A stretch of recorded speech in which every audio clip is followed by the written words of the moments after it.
Sa inyong lahat, purihin at pasalamatan natin ang Diyos sa ikalawang gabi ng ating simbang gabi at ikatlong linggo sa panahon ng Adbyento.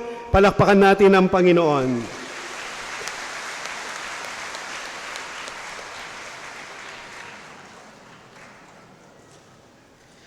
At dahil nga simbang gabi na, kaya nagbabalik ang ating hulaan ng laman ng basket o bag. Sa mga bata lang ha, hindi sa mga batang isip. So ang atin hong huhulaan ay hugis bilog, makinis. At narinig natin ng, akala ko tumatawa si Christian, inuubo pala. Narinig natin ang clue sa ating gospel dahil 4 na beses o 4 times na nabanggit. At kung babalikan natin, fill in the blanks lang. Naparito siya upang magpatotoo tungkol sa blank at manalig sa blank. Ang lahat dahil sa patotoo niya.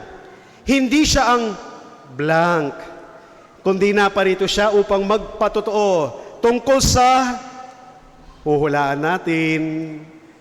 So ito ay nakikita natin sa ating paligid, kumukuti-kutitap, umiindak-indak. At kapag binuksan mo yung rep, ting! Kapag nakapag-isip ka ng isang bagay, ting! Sisindi siya. So, ang makakahula mananalo ng 150 na tumataginting, no? Sige. Halika, lapit dito. O, yan, sige, halika. Lapit ka rin. Check natin kung sino yung makakasagot. Ilaw po. Ilaw po. Ilaw. Ina. Diyan ka lang, iho. Tingnan natin kung tama sila. Pag mali sila, akyat ka, ha? May umabol pa. Ang sagot ay ting! No? Ilaw, tama nga. Ineng, bukas na lang. Meron pa. Dahil dyan, nanalo kayo ng tumataginting na tingin-galing 150. Boy, wag kang umalis, boy. 150. At 150. Okay. Ilaw. Sino yung ilaw na tinutukoy ni San Juan Bautista? Si Jesus. No? Dapat maliwanag sa atin yun. Ha? Maliwanag na sinabi sa atin ni San Juan na hindi siya ang ilaw at kundi naparito siya upang magpatotoo tungkol sa ilaw. At sino yung ilaw? Jesus. Pakilakas nga po ang sagot. Jesus. Si Jesus. Kaya nga, siya ang dahilan kung bakit ang Pasko, ang pinakamagandang kwento, sabi ng Christmas ID song ng ABS-CBN, ang pinakamagandang kwento sapagkat ito ang pinakamasayang panahon. Ito ang pinakamagandang kwento dahil it's never ending. Hindi natatapos yung kwento. Kahit 2,000 years ago nang isinilang si Jesus, imaginein mo, no? 2,000 years ago, every year, Christians celebrate Christmas. So, ibig sabihin, it never ends, no? Nang isinilang si Kristo ay nagpapatuloy pa rin ito. Dumating tayo sa mundong ito na mayroon ng Pasko at lilisanin natin ang mundong ito na mananatili pa rin ang Pasko. Ito ay marahil walang dulo ang kwento ng Pasko na ipinagpapatuloy ng buhay natin. Hanggat may ilaw, hanggat may liwanag, hanggat may pag-asa, hanggat may pag-ibig, hanggat may pananampalataya at pananalig, magpapatuloy ang kwento ng Pasko. Kaya nga, sa linggong ito ng Gaudete, ang paanyaya sa atin ay sana ipagpatuloy natin ang ilaw ni Kristo. Paano natin ipagpapatuloy ang ilaw ni Kristo? Very simple, and yet siguro baka hindi natin ito nasisindihan sa buhay natin. Remember the word ilaw, no? Ilaw.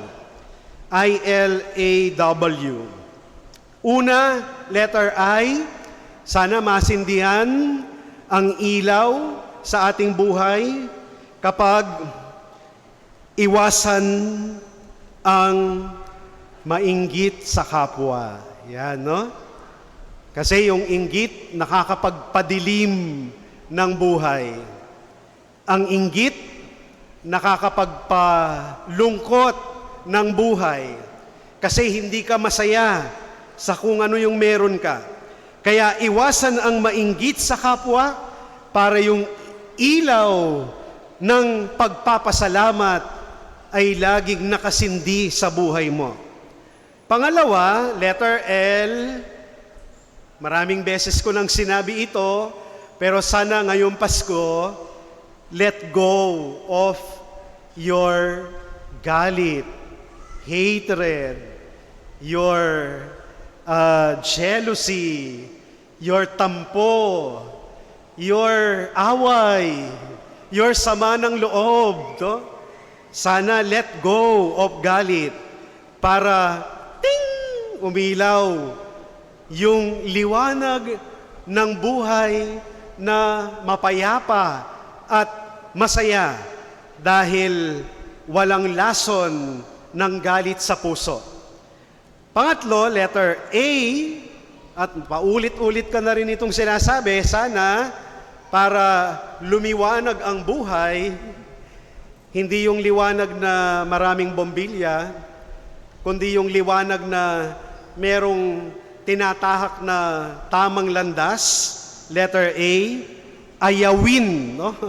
Ayawin ang mga illegal na gawain, no? Ayaw na, no? So kapag inaabutan ka ng baso na may malamig na empty light, sabihin mo, ayaw ko na. Kapag inaabutan ka ng isang stick ng sigarilyo, sabihin mo, ayaw ko na. Kapag ini-invite ka, madyong naman tayo, o kaya sa mga matatanda, kwaho, o kaya, ano ba yung mga sugal ngayon? Ha? Tong eats, yan, no? Sabihin mo, ayaw ko na.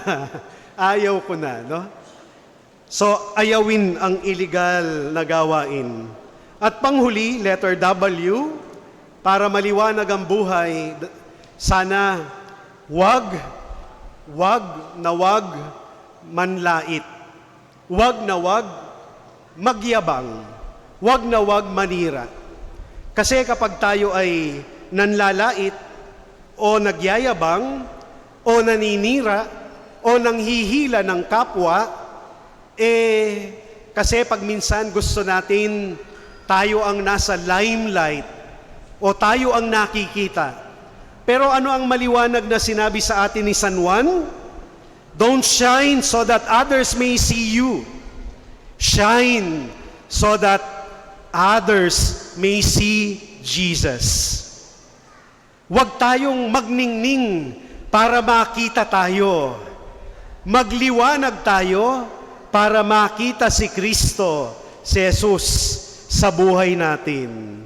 Mga minamahal na kapatid, sana maging maganda ang kwento ng Pasko mo dahil nasa iyo ang liwanag na sinindihan ni Kristo. Amen.